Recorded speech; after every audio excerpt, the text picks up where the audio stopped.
os movimentos de esquerda no Brasil eram influenciados por movimentos de esquerda internacionais.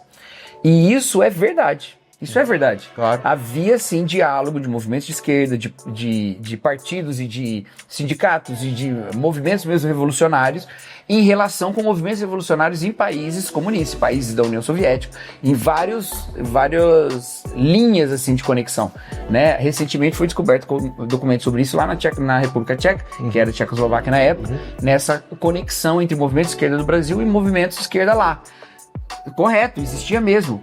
Mas não se engane, a mesma coisa acontecia na direita, a mesmíssima coisa. Os generais que governaram o Brasil, especialmente os primeiros, eles eram todos treinados nos Estados Unidos num programa de intercâmbio entre o exército brasileiro e o exército americano que começou antes da Segunda Guerra.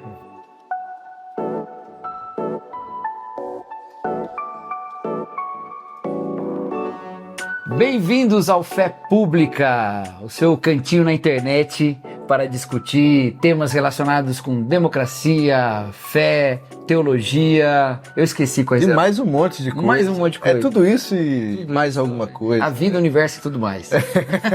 Pouca coisa, né? Você vê que nós somos pouco abrangentes, né? Eu sou Thiago Melo, sou teólogo, cientista da religião, pesquisador de teologia pública e política. E eu sou Cacau Marques, sou pastor batista e professor de história. E hoje nós vamos falar sobre um tema muitíssimo interessante que a gente estava com vontade de fazer que a gente prometeu umas 3 vezes já. Hoje é o dia de começar, porque exatamente. A gente vai contar hoje. As promessas estão sendo cumpridas a partir desse momento, né? Que é o tema da ditadura militar e os evangelhos. Isso aí. Não rola estelionato podcastal aqui. Isso. Promete a gente exatamente. E outra coisa, esse episódio vai ser desdobrado em mais de um, né? Mais de um. Porque a gente vai ter muita coisa pra falar sobre isso. Recortes diferentes, né? E a gente quer trazer gente pra entrevistar também. Isso, boa. Fica essa, né, talvez o pessoal não saiba, mas a gente tem planos com convidados especialíssimos, muito em breve. Não rolou ainda por questões técnicas. A gente tá querendo resolver algumas questões técnicas aqui, o Cirilo tá aqui, ele manja disso, a coisa vai ficar top demais. Vai ficar muito bom, mas por enquanto nós estamos tentando resolver isso e vai ser eu e o Cacau, contente-se com isso. Isso. Tá certo? É o que tem pra hoje. É o que tem pra hoje, tá certo? Tá bom. Então hoje nós vamos tentar dar um recorte, talvez um pouco assim, mais nosso, né? Mais existencial e religioso, da nossa fé cristã, com esse tema da ditadura, mas um outro dia a gente chama alguém que manja de história, assim, da ditadura, apesar do Cacau ser historiador, ele manjar muito mais do que eu imagino que eu sei, né? E com certeza vai ter alguém que é especialista, né, nesse tema, nesse recorte da história, né? Para nos ajudar aí. A ideia hoje é nós falarmos sobre as visões da ditadura que prosperam dentro dos círculos evangélicos e por que é um problema essa romantização da ditadura como sendo, às vezes, até heróica, né? A ditadura... E aí nós estamos especificamente falando da ditadura militar do Brasil, né? Do período ali da década de 60, década de 80, né? De 64 a 85. A outra ditadura republicana nossa, lá do período do Estado Novo, né? Que a gente vai pincelar, mas... Sim. Era um momento se no período da ditadura militar o protagonismo evangélico já era muito diminuído em relação a hoje, o período anterior é muito menos, então talvez até por isso não é um tema tão relevante hoje nas discussões políticas dentro da igreja, né? Tem uma coisa que é relevante dizer sobre isso, até porque eu imagino que tem uma galera que não lembra das aulas de história e tal, né? Que não lembra das aulas que você dá pra galera lá, e a gente tem que fazer meio que uma recapitulação, né? Disso, né? Isso que vale a pena. E assim, acho que aí nesse sentido vale um pouquinho falar sobre esse histórico de ditaduras no Brasil, e também, se for um pouco mais amplo do que história de ditadura, né, Cacau, dá pra falar sobre o histórico de violência no Brasil. Perfeito. Que começa na colonização, né? Só que pra gente não ir tão longe, a gente pode começar do Estado Novo pensando em ditaduras mesmo, né? A gente não pode ir tão longe porque o Thiago quer fazer esse episódio mais curto, vamos ver. Vamos ver se a gente... Essa é uma promessa que eu não sei se eu vou entregar, né? Tem uma questão pra gente entender, algumas pessoas entendem que a República no Brasil, ela vive ciclos de autoritarismo, né? Que talvez sejam herdeiros de uma certa tradição que remonta ao Império, tá? Você já deve ter ouvido falar recentemente que o exército brasileiro é o poder moderador da República. Não sei se você já ouviu falar isso, né? Isso aí, primeiro, que ele é um absurdo constitucional, não faz o menor sentido do ponto de vista da Constituição, tá? E não faz sentido do ponto de vista da nossa política desde a redemocratização. Quando eu falo redemocratização, é da Constituição de 88 para frente, né? Do nosso presidente civil, depois de anos de ditadura militar, José Sarney para frente, esse período de redemocratização. Mas isso é dito, né? Olha, o Exército Brasileiro, ou as Forças Armadas, na verdade, não é só o Exército, eles são o poder moderador da República, eles intervêm para garantir a ordem institucional e o Estado Democrático de Direito, sim, o que acaba sendo uma contradição histórica, né? O Exército Brasileiro, em geral, não teve esse compromisso todo com o Estado Democrático de Direito. Bom, a não ser recentemente, né? Hoje em dia a gente pode até tocar nisso. Podemos tocar nisso também. Interessante. Esse é a questão episódio. Eu acho que eu fui um pouco ácido, né? Sim. Não precisava. Não, mas você tá certo na maioria dos casos. 95% da história do Brasil é isso mesmo. Né? Realmente. Exato. Mas por que eu tô falando? Porque, apesar disso ser um absurdo constitucional, ele dá uma demonstração interessante de um imaginário político no Brasil. Sim. Que é uma espécie de cultura política no Brasil que não é muito do confronto, ela não é muito do debate. O que é o poder moderador? Ele era um instrumento, um poder do império que pertencia ao imperador. Então o imperador ele exercia o poder moderador, além de ser também o chefe do executivo de alguma maneira, porque também tinha esse tipo de organização no império. Então você tinha o poder legislativo, o judiciário, o executivo, e você tinha um poder moderador. O poder moderador era o poder do imperador de intervir nos outros poderes para garantir a ordem. E que, na verdade, durante todo o reinado, especialmente do segundo reinado, Dom Pedro II, ele foi utilizado para apaziguar conflitos. Então havia uma intervenção imperial que fechava o Congresso, chamava novas eleições, e aí geralmente havia uma troca de partido. Então você tinha um partido conservador no poder, depois vinha o Partido Liberal, depois voltava o Partido Conservador, e essa troca, que eu já até citei aqui no episódio anteriormente, né, da tradição brasileira do mudar para não mudar, né? Sim. Era exatamente isso, era mudar para não mudar. A gente foi Quem mediava essa troca eram os militares. Não, os militares nem tinham muita força nesse período. Os militares vão aparecer mais como figuras importantes na política brasileira. Depois da Guerra do Paraguai, eles vão ganhando mais poder, até eles serem praticamente os protagonistas da República, né? São militares que vão fazer a proclamação da República, né? Marechal Deodoro da Fonseca, depois Marechal Floriano Peixoto e tal.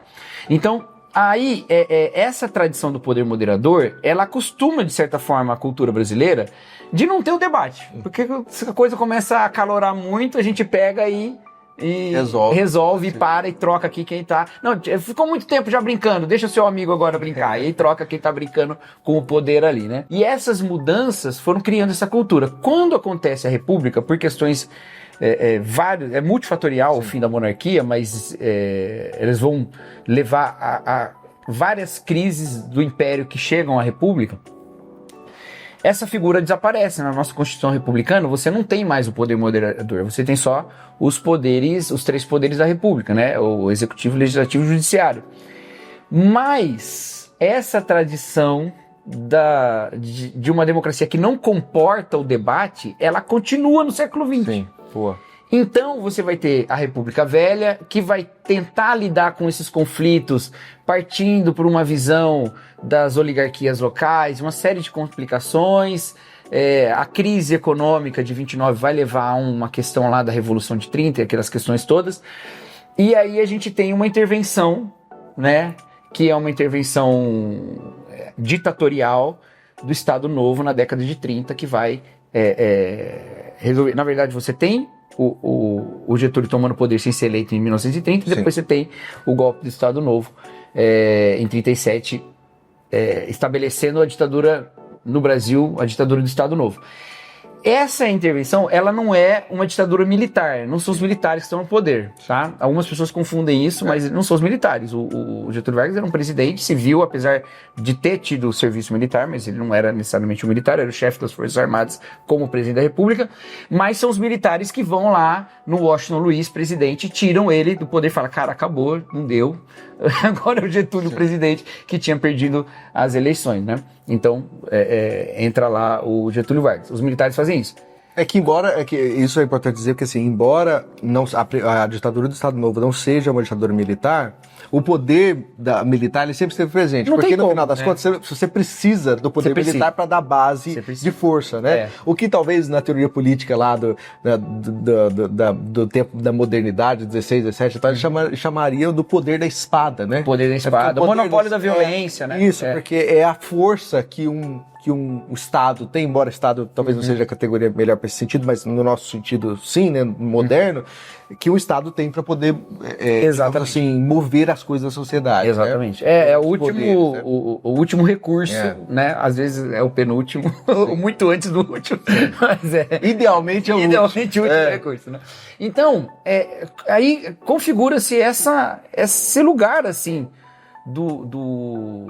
dos militares de certa forma poderem, ainda não no período do Getúlio Vargas, ainda não, porque uma coisa interessante, até a ditadura militar, as forças armadas elas eram politicamente bastante diversas, dentro delas mesmo, havia todo tipo de gente. O movimento tenentista, por exemplo, eram tenentes que estavam contra certas questões da sociedade brasileira, pediam certos avanços, inclusive bastante progressistas do ponto de vista político, né? Ou a revolta da Chibata, que é uma coisa que já está dentro do sistema, já está dentro da força da Marinha, né? Que também era contra os castigos corporais e tal. Então você tinha uma certa diversidade. Depois da ditadura militar, um dos fenômenos que acontece é uma uniformização do pensamento dentro das Forças Armadas. Essas linhas divisórias, elas divisivas, elas somem. Por que é importante saber isso? Porque quando acontece a redemocratização depois do Estado Novo, vem os presidentes em sequência, a gente tem aquela crise com Jânio Quadros que pede, que deixa a presidência achando que o povo ia trazer de volta, não traz, o João Goulart assume num movimento super estranho, um parlamentarismo, depois ele, num plebiscito, vira de fato presidente, mas logo depois ele sofre o golpe. Quando isso tudo vai acontecendo, os militares já são agentes políticos muito importantes, já eram desde a proclamação da República, mas eles vão ficando cada vez mais importantes. E agora, no poder, eles têm o poder para silenciar essas vozes dissonantes dentro das próprias Forças Armadas. E isso acontece. Não são só civis que são perseguidos pela ditadura, tá? Militares foram perseguidos também. Eles sofreram. Eram os que não fechavam com o regime, os que não aceitavam aquele tipo de proposta. Então, ou foi se adaptando, ou foi sendo limado. E, de fato, aí foi se constituindo também todo um sistema educacional dentro das Forças Armadas, porque existe que também é orientado, vou usar a palavra, que não costuma ser usada nesse contexto, mas vou usar, doutrinação. Tá? A tal da doutrinação, de fato, ela acontece nessas instituições educacionais militares. Né? Não sei sobre colégio militar, que é filho de militares estudando, eu já não sei tanto, mas sobre, por exemplo, as escolas preparatórias, as academias, isso sim. Bom, aí a gente tem esse período dessa intervenção militar e aí passa para a história como sendo assim, o baluarte da ordem. Os militares são esses que guardam a nação brasileira. Então, a redemocratização ela vai surgir para muita gente como uma concessão do exército. Quer saber? Acho que já tutelamos o suficiente. Porque, na verdade, essa era a ideia de uma das linhas dentro da ditadura, tá? Sim. A linha que não era a linha dura, a linha mais moderada, a ideia era, vamos tomar o poder, vamos tirar o João Goulart, vamos organizar um pouco a casa. E depois devolver. Vamos devolver o poder. Sim. Isso não acontece, a não ser com as manifestações depois, diretas já em uma série de exigências na década de 80. Então fica 21 anos nesse lenga. Então, só para o pessoal saber, uma coisa, a gente tá falando de história aqui um pouquinho, para depois a gente chegar onde a gente quer. Mas uma coisa importante é que a ditadura no Brasil militar, ela teve 3 fases diferentes, né? Então, é uma maneira de olhar isso mesmo, É claro que isso é bem debatível, né? Até divisões de temporais. Mas ajuda pedagogicamente, é interessante. Porque nós temos uma primeira fase aí, que é uma fase da nova Constituição e tal, né? Onde nós temos a tomada do poder de fato.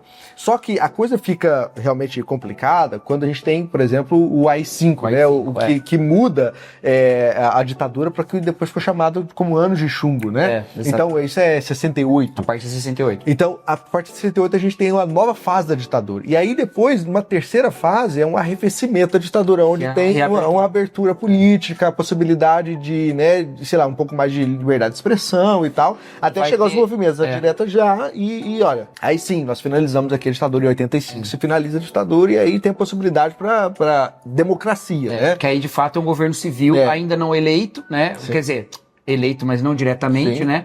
Eleito ainda pela junta militar, mas é um governo civil, do Tancredo Neves, que morre antes de tomar posse, o José Sarney que assume, e aí a primeira eleição direta vai ser a de 89, que elege o Collor, né? O Collor assume em 1990. Logo depois da nova Constituição de 88, né?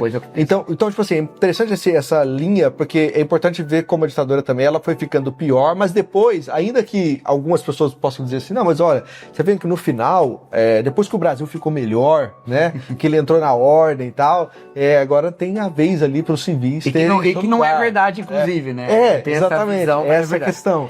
Então, isso ficou como parte da história, como se a ditadura fosse essa reorientação do Brasil, né? Isso. Mas só que isso é precioso, né? Por que não foi? Então a gente agora pode entrar nesses mitos aí. Um dos mitos que existem quando a gente fala sobre a ditadura, e que prosperam muito no meio evangélico, é a ideia de que a ditadura nos salvou do comunismo, certo? E ao falar sobre isso, as pessoas trazem uma ideia que é, primeiro, o pano de fundo da Guerra Fria, que era o que estava acontecendo internacionalmente, e de fato estendia os tentáculos desse conflito pelo mundo inteiro, tanto com guerras mesmo, né? Guerra da Coreia, Guerra do Vietnã, né? No Afeganistão teve guerra também, todas essas guerras, mas também com os conflitos, com as situações políticas dos países, e na América Latina especialmente, aí você pode pesquisar tudo aí dos países da América Latina, com as ditaduras militares que são colocadas nesses países justamente para resistir ao avanço comunista, especialmente a partir do que acontece em Cuba, né? Então todo mundo começa, essa ideia do vai para Cuba é muito antiga, né? Essa ideia de que não, o Brasil ia virar uma Cuba, coisa do tipo, né? Isso acontece em todos os países, vai acontecer no Brasil, no Paraguai, na Argentina, no Chile, vai acontecer essa ditadura que é parte desse pano de fundo da Guerra Fria, tá? E aí, então dizem, olha, era uma escolha, ou a gente ficava com o lado americano, ou a gente ficava com o lado da União Soviética. Havia propostas internacionais de não alinhamento, né? Mas no caso, muita gente vai usar esse tipo de linguagem. Olha, não, era um ou era outro, então graças a Deus pelos militares que nos salvaram do comunismo. Bom, há vários problemas nesse pensamento. Primeiro, porque não há nenhuma evidência de que os movimentos de esquerda, especialmente os movimentos comunistas no Brasil, que de fato existiam, tinham esse poder para fazer esse tipo de ação, né? Não é a mesma coisa que acontecia em outros ambientes de influência da União Soviética no mundo, tá bom? Segunda coisa, já tinha acontecido tentativas de revolução comunista antes que tinham fracassado, né? E nesse momento nada dava a entender que as coisas iam para esse caminho. Até porque o João Goulart, que era o presidente legítimo, né, sucessor do Jânio Quadros, que tinha deixado a presidência, ele não era comunista. Ele era, assim, um presidente voltado ao trabalhismo. Sim. Ele fazia, assim, reformas que eram vistas, chamadas de reformas de base, em que ele queria mexer em várias coisas, inclusive reformas no funcionalismo público, inclusive reformas nos militares, reforma agrária, uma série de reformas que talvez pudessem ser vistas como que são vistas de fato como reformas sociais, não tanto de esquerda, mas pelo menos reformas sociais, né? A própria esquerda não dava esse apoio todo a ele, por isso que ele é visto como um cara isolado, e ele de fato ficou isolado. Só que ele também tinha uma questão, é que tipo, ele tinha uma oratória, que é uma oratória muito ligada às questões sociais, né? E ele era um ótimo orador, né? E ele era uma espécie de herdeiro da tradição trabalhista, né? Então ele trazia...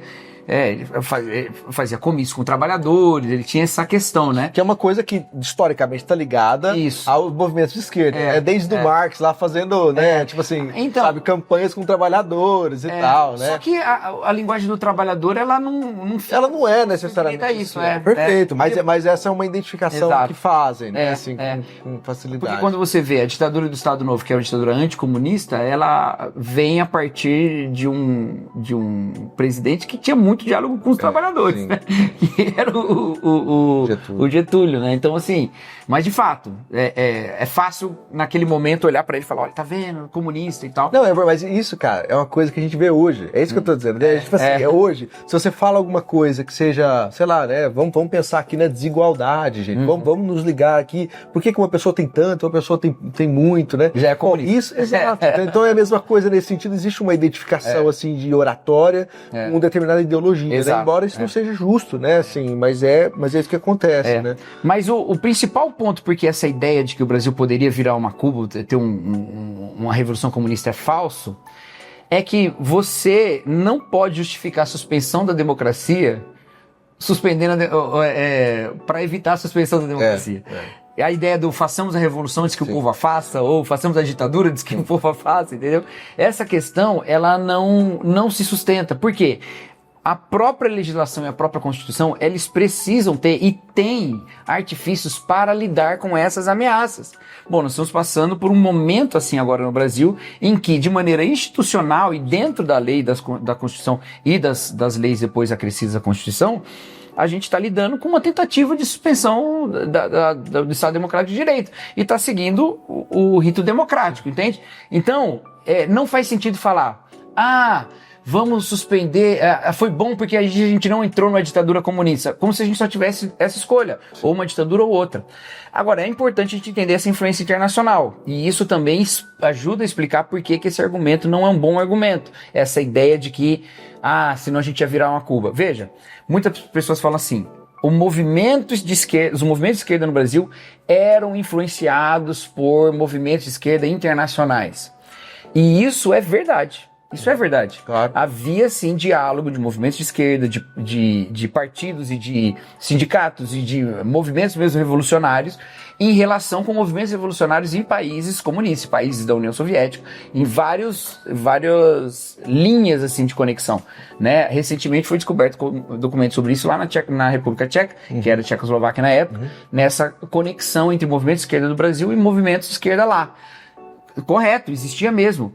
Mas não se engane, a mesma coisa acontecia na direita, a mesmíssima coisa. Os generais que governaram o Brasil, especialmente os primeiros, eles eram todos treinados nos Estados Unidos num programa de intercâmbio entre o exército brasileiro e o exército americano que começou antes da Segunda Guerra e que continuou por causa dessa aproximação que os americanos queriam fazer do exército brasileiro para ter aliados e tal. Muitos militares brasileiros foram treinados nos Estados Unidos, e isso assim, é aberto, não é com teoria da conspiração, não. Tem um documento muito interessante que você encontra no site, acho que do Memorial da Resistência, não sei, depois eu vou ver pra gente colocar aqui nos comentários, na descrição. Na descrição, né? Obrigado. Pode. Numa reunião que o Geisel faz com vários ministros, e ele faz uma espécie de crítica disso. Fala, tem que parar com esse negócio que todo mundo quer ir para os Estados Unidos. Porque todos esses militares foram, e assim, a gente tá na biografia deles.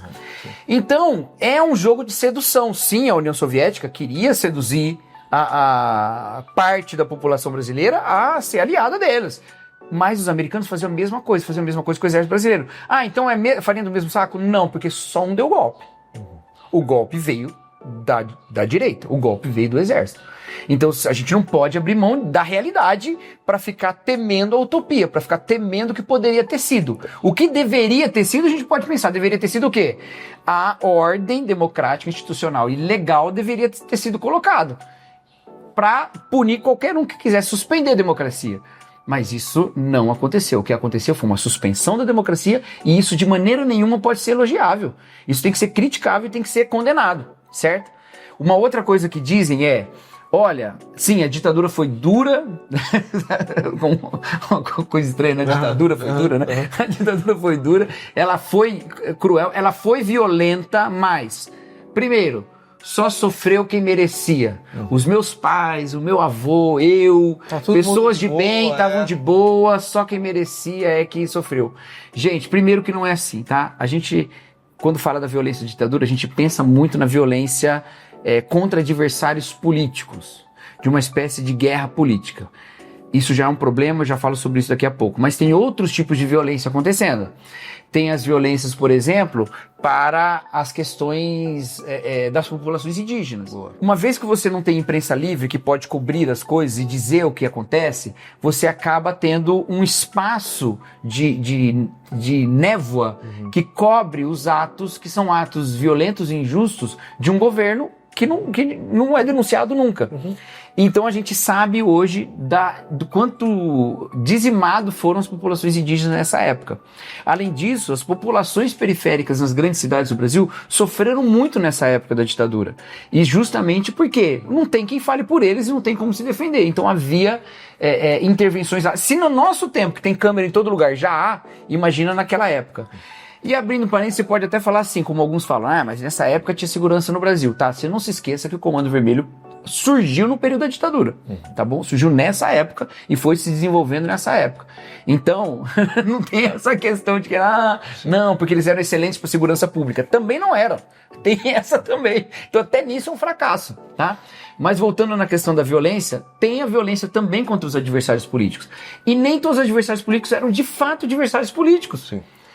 Nem se fossem era justificado, porque tortura não é justificado. Tortura não é forma de se chegar à verdade. Quando você tortura alguém, você está já condenando-a antes do julgamento. Isso aí é completamente contra qualquer estrutura democrática e a própria ideia de que todo mundo é inocente até que se prove contrário. Uma das coisas que o AI-5 faz é suspensão do habeas corpus, né? Então agora as pessoas elas podem ser presas e ter que provar que elas são... Sim. Que elas são inocentes. O que é uma perversão da legalidade, uma perversão do direito penal. E aí, quando isso acontece, acabou. Agora você tem um problema gigantesco para lidar e você dá quase que poderes ilimitados para o Estado para agir com violência. Então a violência, ela não é essa violência criteriosa que você acha que é. Não, é só gente realmente inimigo da democracia que foi punido. Sim. Não foi. Foi gente que era professor, era jornalista, eram políticos que nem estavam mais na política, ex-políticos que não tinham mais espaço. Por quê? Porque seus partidos foram extintos, eles não têm mais como atuar, eles têm que escolher entre MDB e Arena e não escolhe ninguém, fica fora do poder. Foram perseguidos, foram mortos por isso, desaparecidos, foram crianças, foram familiares de gente perseguida. Familiares que não tinham nada a ver com isso. E aqui vale a menção, né, ao filme aí, Ainda Estou Aqui. Perfeito. Que não sei se já foi o Oscar ou não. Sim. Se foi, celebramos aqui a vitória. Agora vamos gravar de novo. Se foi, lamentamos aqui a derrota. Emília Pérez não merecia. Mas o nosso coração... A Emília Pérez não merece de qualquer forma. Não sei o que ela tá fazendo no Oscar. Independente do que aconteça. Mas o nosso coração, você, Fernando Torres, ganhou. Você, Walter Salles, ganhou Ainda Estou Aqui. Pelo menos internacional. Nosso jogo preferido é Tower Defense, defender as torres. Exatamente. Não, cara, mas assim, por exemplo, tem uma coisa, né, que nas listas de investigação da ditadura militar, entraram, por exemplo, muitos estudantes. Estudantes, exatamente. Né? Estudantes, cara, de ensino médio, estudantes de universidade, né? Que, por exemplo, estavam participando de movimentos para entregar panfletos e tal, né? Olha, democracia direta já, por exemplo. Tal. Cara, só de você entregar alguma coisa, você já era listado como uma pessoa suspeita. Então não se engane, né? E outra coisa importante religiosos, cara. Mas é uma coisa importante dizer o seguinte, ó. Provavelmente...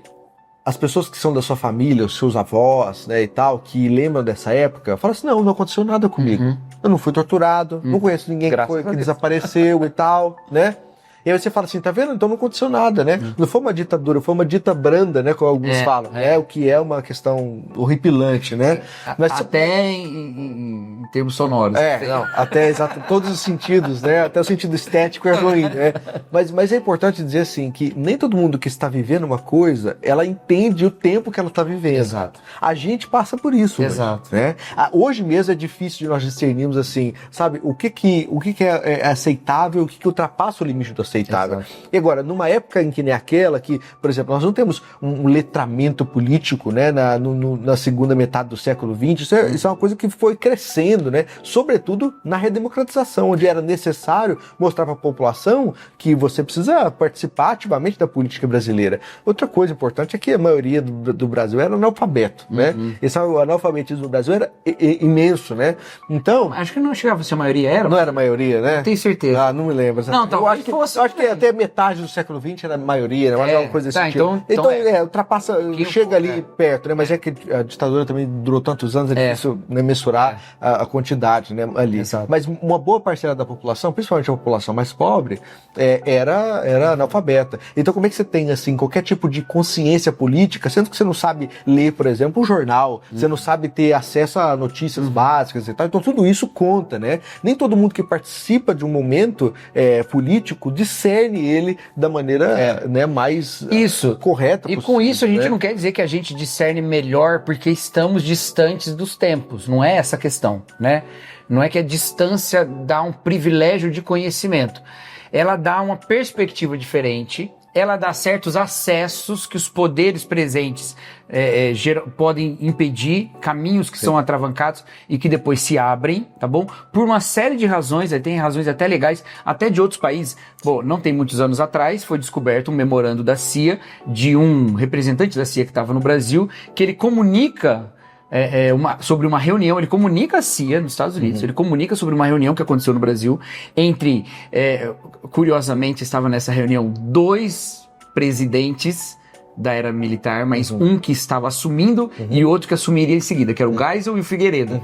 E eles estavam falando do presidente que saiu, do Médici. Então tem 3 presidentes aí conversando, na verdade um não estava presente, mas ele é mencionado, falando sobre as ações do Estado de eliminação de inimigos políticos. E nessa conversa o Figueiredo menciona que 104 pessoas desapareceram por ação do Estado só no governo do Médici. Morreram, na verdade, né? Morreram só no governo do Médici.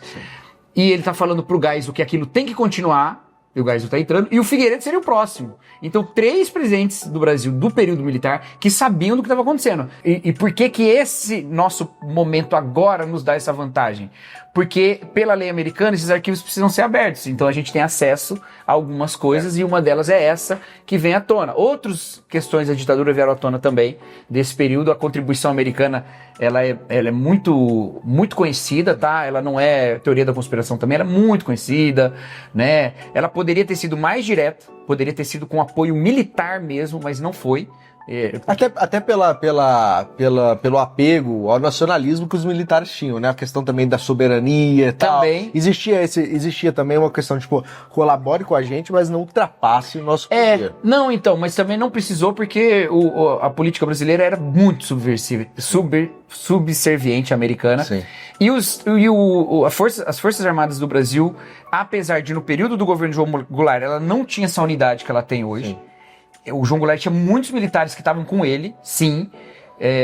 Apesar dessa diversidade que ainda existia, a turma do golpe ela refletia bastante os interesses americanos, sim, de maneira muito tranquila. Então, não precisou, mas eles estavam prontos, tá? Se precisasse, tinha navio para chegar no Brasil. Eu vi essa. Pra ajudar isso aí. Isso aí tá documentado. Mas eu vou fazer uma indicação de um podcast, uma série de livros que tem esses... isso tá documentado, os arquivos assim abertos, você consegue ver, exceto a parte que eles riscaram e colocaram confidential, aí não dá pra ler. Mas os arquivos estão lá, né? Com facsímile, que chama, né? Com a imagem, fotocópia, tá bom? E Xerox. E um argumento que se usa de fato, aconteceram violências, mas foram excessos pontuais. Não foram. Foram políticas de Estado. A violência contra cidadãos brasileiros efetuados pelo governo brasileiro, o Estado brasileiro, e as Forças Armadas, que são uma instituição de Estado e não de governo. Elas não deveriam estar governando e nem estar subservientes a um governo pura e simplesmente, ou melhor, aos interesses de um governo. Elas deveriam servir o Estado. Elas usaram do seu lugar, usurparam o governo e mataram, torturaram e desapareceram com cidadãos brasileiros. E está absolutamente provado que isso era política de Estado, especialmente por causa dessa reunião, que prova que os presidentes sabiam e tomaram essas decisões. Entende?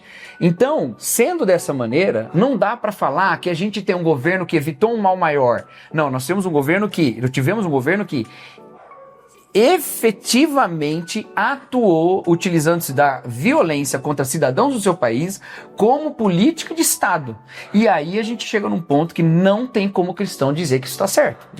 Porque o que a Bíblia fala lá em Romanos capítulo 13 é que, de fato, as autoridades detêm a espada. E aí ela está falando de uma espada que é de justiça, certo? Inclusive, no caso ali, penas que envolvem as penas da época. Só que ela diz que o governo existe, ou que as autoridades têm essa espada para punir os maus e para louvar os bons. A tortura, ela impede a averiguação de que é bom ou mal. Você antecipa a pena ao julgamento. A pessoa é punida sem ser julgada. Suspender habeas corpus e esperar que as pessoas provem a sua inocência é partir do pressuposto de que todo mundo é mau. Se todo mundo é mau, eu posso usar a espada contra todo mundo. Teologicamente, a gente não pode fazer esse tipo de leitura. Você matar pessoas sem o devido processo legal para averiguar quem é bom e quem é mau, eu sou contra a pena de morte em geral, né? Mas supondo que houvesse pena de morte, já seria errado. Já seria errado. Teologicamente, a gente tem muito subsídio na Escritura para condenar teologicamente esse regime. Não tem como.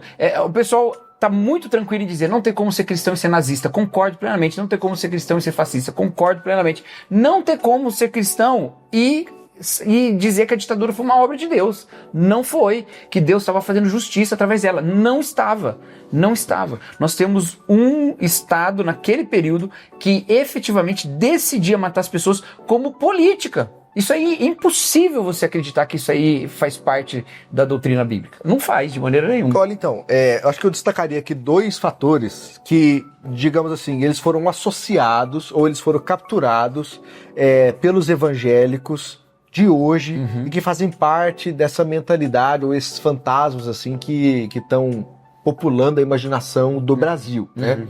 A primeira coisa é o anticomunismo.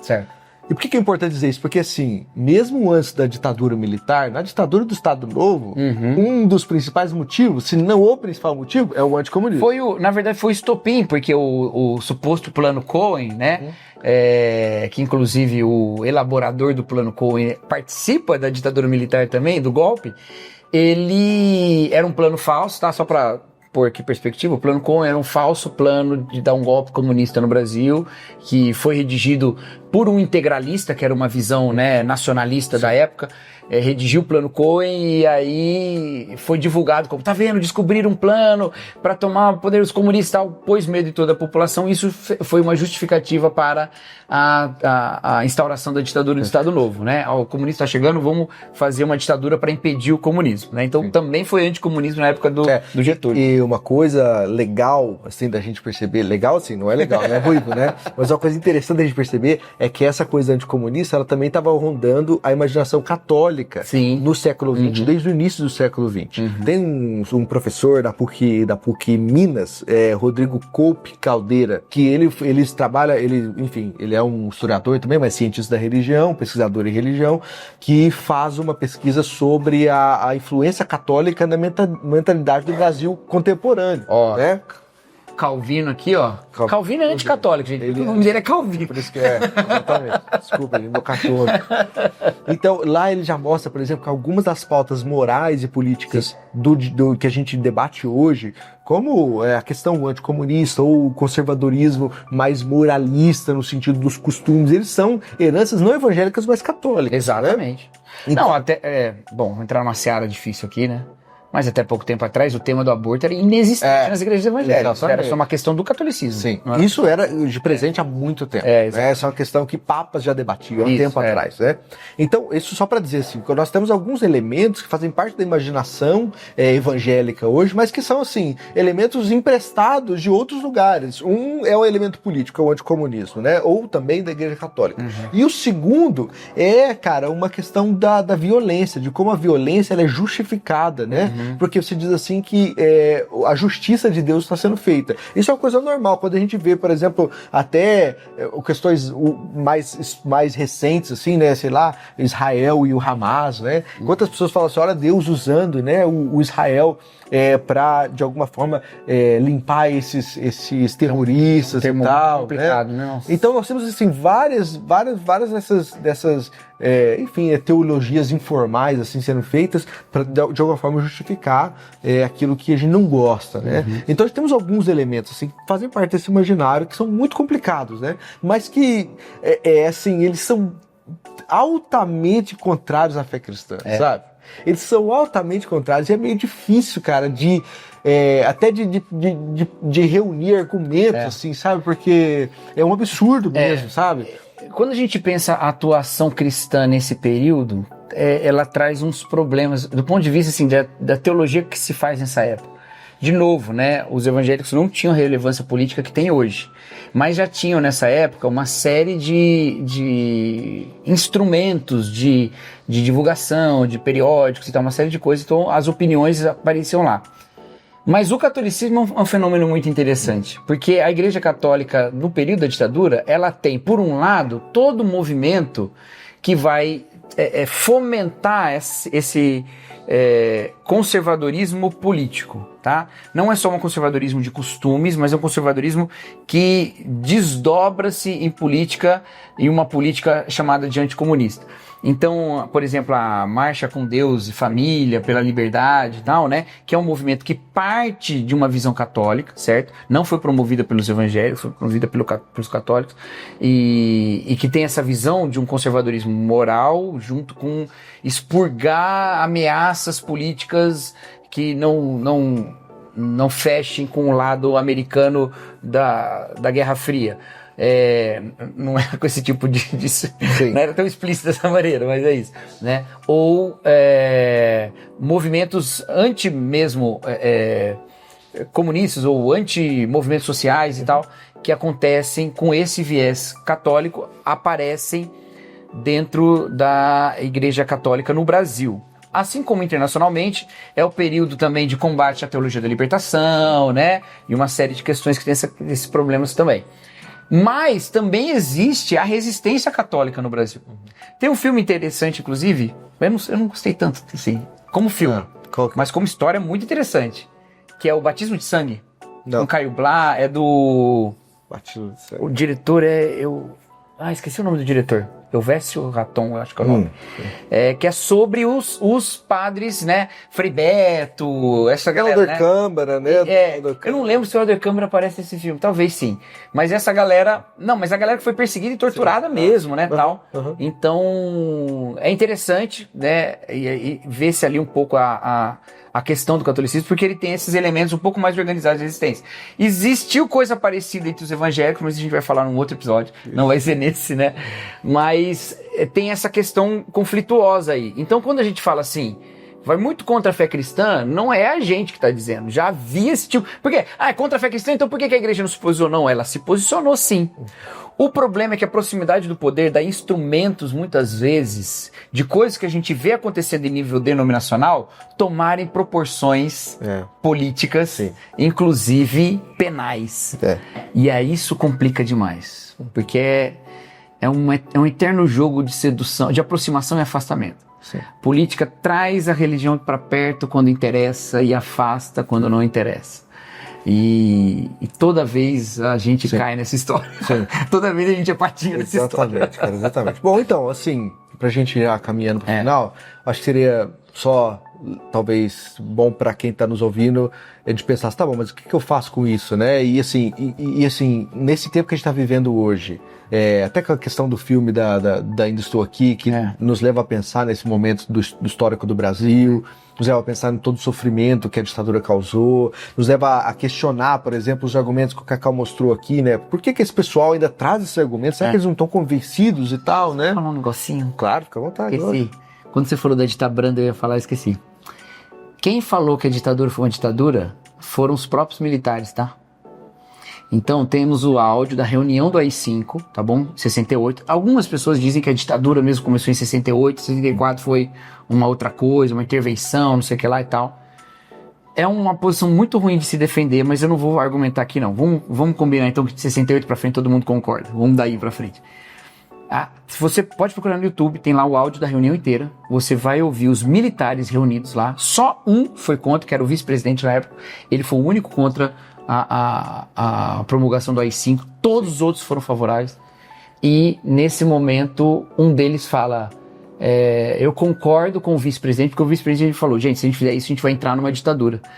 E um dos ministros fala, eu concordo com o vice-presidente, nós vamos de fato entrar numa ditadura e nós não devemos ter escrúpulos nesse momento.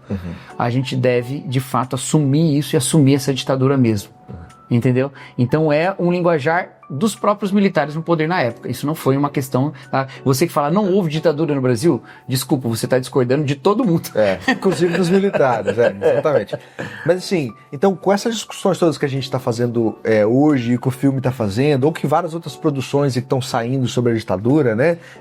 Que bom que isso está acontecendo. É o momento da gente pensar assim, tá, então como é que eu sei discernir o momento que a gente está vivendo hoje, se isso se aproxima, se não, né? Coisas desse tipo, né? Por exemplo, o que aconteceu há pouco tempo atrás agora, da PGR fazer uma denúncia contra o Bolsonaro e vários outros militares de alta patente, inclusive 4 generais, né? Que estavam envolvidos num golpe militar, num outro golpe, né? Ou numa minuta de golpe, ou com várias organizações, enfim, super... organizado mesmo, né? Mas público demais. Público demais. Mas é porque aquela, né, cara? Quem acha que o golpe vai dar certo... Ele não se preocupa em esconder. Não, exatamente. Só se o golpe der errado. Porque aí você vai preso. Se der certo, você não vai preso. É por isso que tentativa tem que ser condenada. E o que explica por que às vezes a distância histórica ajuda. Porque se o golpe deu certo, você não tem mais acesso. Exato. Aí depois que termina o regime, você tem acesso. Exatamente. Entendeu? Aí quando o golpe tá errado, a gente tem acesso. É isso. Mas exatamente, cara. Quanto documento que tem da ditadura de 64? Tem muito documento. Mas é porque... se vai dar certo, não tem por que esconder tanto. Você esconde ali no limite, né? É o que aconteceu. Então, com essa denúncia da PGR, por exemplo, a gente começa a pensar, cara, então quer dizer que a gente pode viver, né? Existe uma possibilidade de uma outra ditadura? Claro que sempre existe uma possibilidade de uma outra ditadura, mas a questão, talvez, principal que a gente precisa de saber, além do regime ditatorial em si mesmo, são aqueles elementos simbólicos que fazem o regime ser, de alguma forma, validado nas nossas imaginações, nos nossos corações. Exato. E quais são eles? Cara, acho que tem 2 coisas que a gente precisa mencionar. A primeira é a desumanização. Perfeito. A segunda coisa é a violência. Perfeito. A violência, ela vem de várias formas, tá? Então a desumanização é o primeiro passo. Isso aqui eu tô mencionando aqui, por exemplo, o Levinas. Emanuel Levinas é um autor, lituano, né, que trabalhava na filosofia, fenomenologia e tal. Ele escrevia muito sobre a alteridade, esse era o tema dele, né? E ele falava assim que uma das questões principais é quando nós desumanizamos o outro através do símbolo, né? A gente tenta deter o outro, dando nome a ele ou fazendo com que ele seja aquilo que a gente quer que ele seja. Então a gente dá nome para ele porque o nome que ele tem dele mesmo não vale. Então a gente dá outro nome. Vamos colocar exemplos aqui. Você xinga um jogador negro de macaco. Você tá dando um nome pra ele, porque você tá tentando de alguma forma dominá-lo, né? Desumanizá-lo. Fazer com que ele seja aquilo que você acha que ele é, não aquilo que ele é em si mesmo. Exato. E esse índice se estende para várias outras coisas, não só racismo, mas recortes de classe social, mas também adversários políticos, que é o nosso tema aqui. Se você nomeou, você tirou parte da subjetividade. Exatamente. Então, esse primeiro passo, que é da desumanização através, sabe, da fala, né? Através do símbolo mesmo, ele dá base para a violência.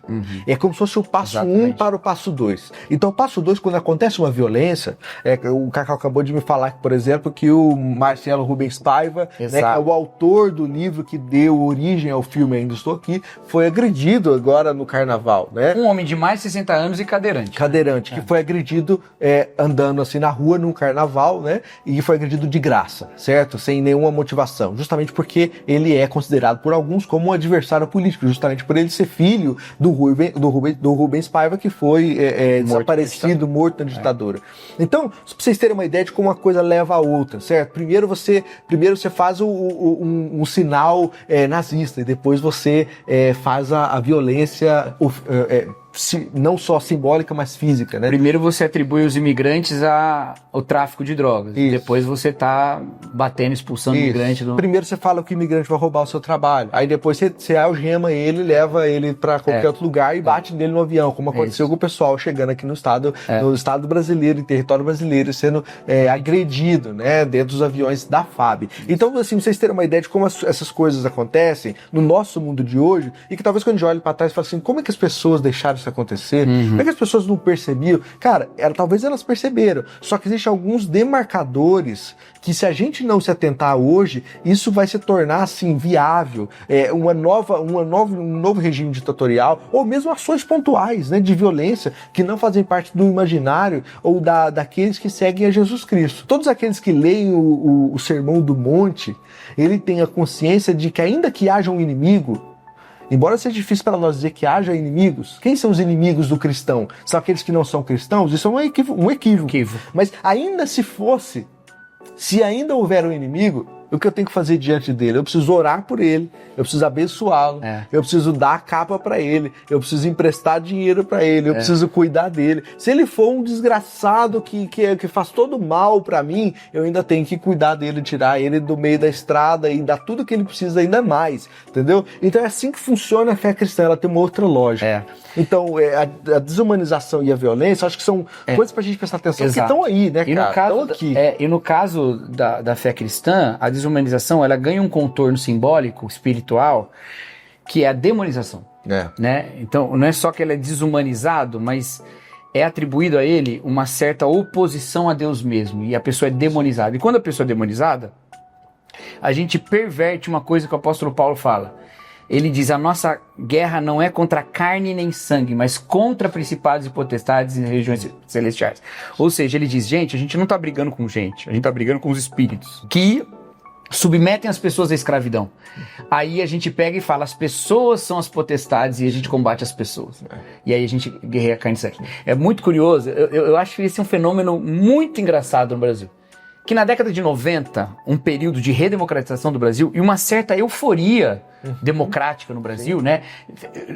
Você é mais jovem que eu, mas o impeachment do Collor, eu era criança ainda, né? Mas eu lembro que o impeachment do Collor, ele foi visto como uma decisão democrática, sabe? Foi tomado pela população brasileira, puxa, um passo na direção da democracia, né? Puxa, corrupção, que absurdo, não, a gente não vai deixar e tal. Então tinha uma certa euforia democrática na década de 90 e tal. É um período que o Brasil estava cheio de... Os evangélicos brasileiros cantavam muitas músicas bélicas, né? Veio da década de 80 para frente. Sim. Né? O Leão Judá, Nosso General é Cristo, muitas músicas bélicas assim. Mas naquela época a gente não estava em guerra com gente, a gente estava em guerra com o espírito. Entendeu? Os nossos inimigos são Satanás, entendeu? Caiam por terra agora, os inimigos de Deus, entendeu? Aquela coisa, sabe? E agora que a gente tem vários cânticos muito afetuosos, maravilhosos, assim, eu amo todos eles. Eu não gosto muito de louvor bélico não, mas esses eu gosto muito. A gente tem uma prática de demonização do outro.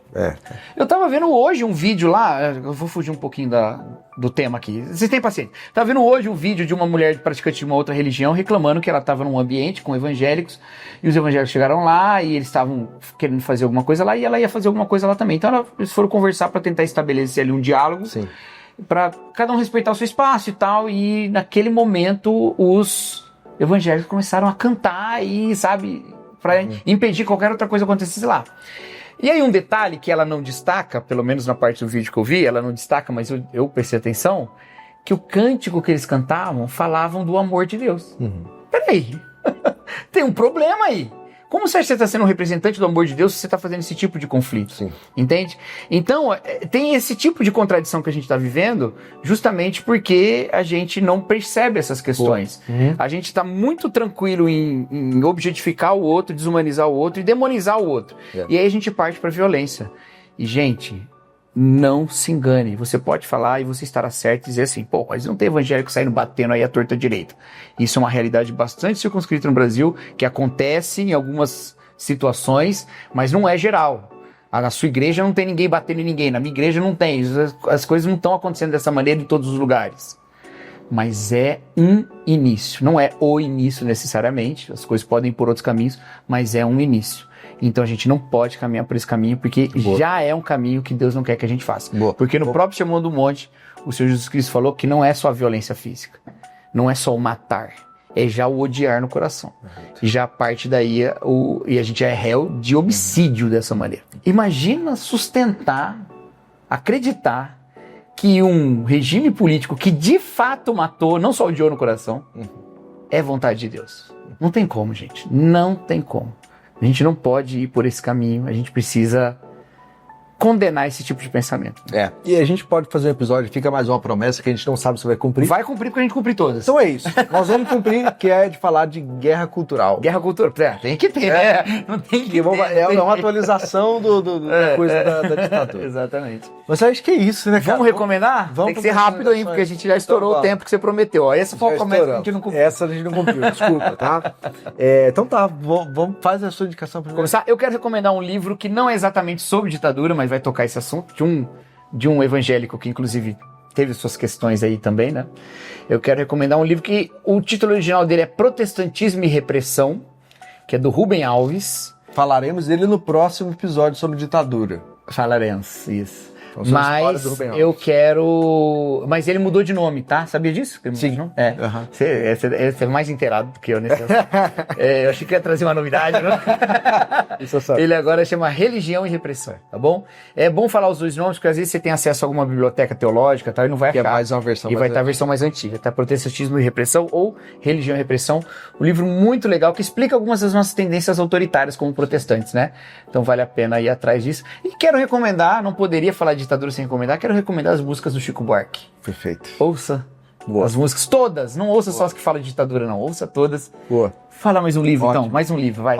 Tem um livro chamado Desenho Mágico, que é sobre o Chico Buarque, que faz uma conexão entre as coisas que o Chico Buarque fala sobre carnaval, alegria e tal, e a sua atuação política. É maravilhoso. Desenho Mágico. Esse livro, né? Interessantinho, muito legal. Ele não tá muito caro na Amazon, você pode achar. Muito legal, boa, depois eu vou comprar. Eu tenho uma indicação aqui que o meu amigo JV, João Vinícius de Abreu, mandou pra mim. Talvez a gente fale mais no próximo episódio sobre ele, mas o livro é o Inquisição Sem Fronteiras. Sem fogueiras. Sem fogueiras, desculpa. Inquisição Sem Fogueiras, 20 anos de história da Igreja Presbiteriana do Brasil, sobre a IPB e a ditadura, que é do João Dias de Araújo. Eu adquiri no Kindle minutos antes de chegar. Então, tá vendo aí? Nós estamos na mesma... Boa, perfeito. Se você tem Unlimited, R$0. E é super barato no Kindle também. Por favor, vale a pena, né? É bom que você dá um apoio para um autor brasileiro. Ixi, já tomei uma bronca aqui porque eu usei o Unlimited. E tem um box também da coleção Ditadura, que é bem... não tem como, tem que... Bem conhecido, né? Que é do Hélio Gaspari, um historiador, né? Da ditadura. É uma pessoa bem reconhecida, né? Um jornalista. Escreveu cinco volumes sobre a ditadura, com muita documentação, então é bem interessante. Por onde eu começo a entender mais sobre ditadura? Vai nessa obra. Essa aí você vai ter muito... Aí depois você vai pros meandros aí, tem vários assuntos legais no meio aí. E eu também quero indicar um podcast sobre a história da ditadura, que é excelente, que é da Globoplay, e também usa, e tá no Spotify, todo lugar grátis, que também usa os livros do Hélio Gaspari como base, que é A Ditadura Recontada. A Ditadura, conhece esse? Não. Super legal. A Ditadura baseado no título do livro do Hélio Gaspari. Isso, exatamente. Então é muito bom, eles contam episódio por episódio as fases da ditadura, são 6 episódios, então eu acho que vale muito a pena, tá? Isso. Por favor, faça essa... Eu não posso fazer joinha que aparece o joinha. Verdade. Isso aí vocês não sabem porque vocês não veem aí. Mas enfim. Mas aparece no vídeo. Aparece. Só uma bolinha com joinha, assim. Sim. Só com o Cacau que funciona isso. Ele dá o joinha e funciona. E também queria te convidar a se inscrever no Substack. O Substack é uma plataforma que a gente usa para deixar você atualizado de tudo que acontece. Você pode se inscrever no nosso canal do YouTube, ou no Spotify, ou qualquer outra dessas coisas para ouvir podcast. Nós estamos em todas as plataformas. Mas você também pode participar do podcast do Substack, porque é lá onde a gente coloca as novidades. E é uma comunidade. E uma comunidade, exatamente. Lá você faz parte da comunidade do Fé Pública. E se você quiser ser um assinante pago, você vai começar a receber mensalmente do nosso amigo Cacau um conteúdo exclusivo. Alguns do Thiago também, mas é mais especial. Principalmente do Cacau, porque ele é muito mais legal do que eu. E aí você vai receber uma vez por mês alguma coisa lá, né? Um áudio ou um vídeo. No mínimo, pode ser mais de uma vez por mês. Tá vendo? Tá vendo? É isso, a gente promete o mínimo. Então, subscreva lá, faça parte da nossa comunidade. Você pode começar a participar com R$5 mensais, menos de um café, né? Então, nós agradecemos a sua participação aí. E vai fazer mais um jabá, vai. Segue a newsletter do Thiago lá. Verdade. Segue a minha newsletter, chama Some of What Matters. É em inglês. É em inglês. Que ele é um autor internacional. Se você quiser praticar o seu inglês, né? Isso, exato. E ler um pouquinho sobre religião, política e literatura, é que eu escrevo lá. Beleza? Um texto muito legal sobre realismo fantástico lá. Que é verdade. Leia lá. Vou ficar feliz. Valeu. Valeu, gente. Deus abençoe. Até a próxima. Até a próxima. Valeu.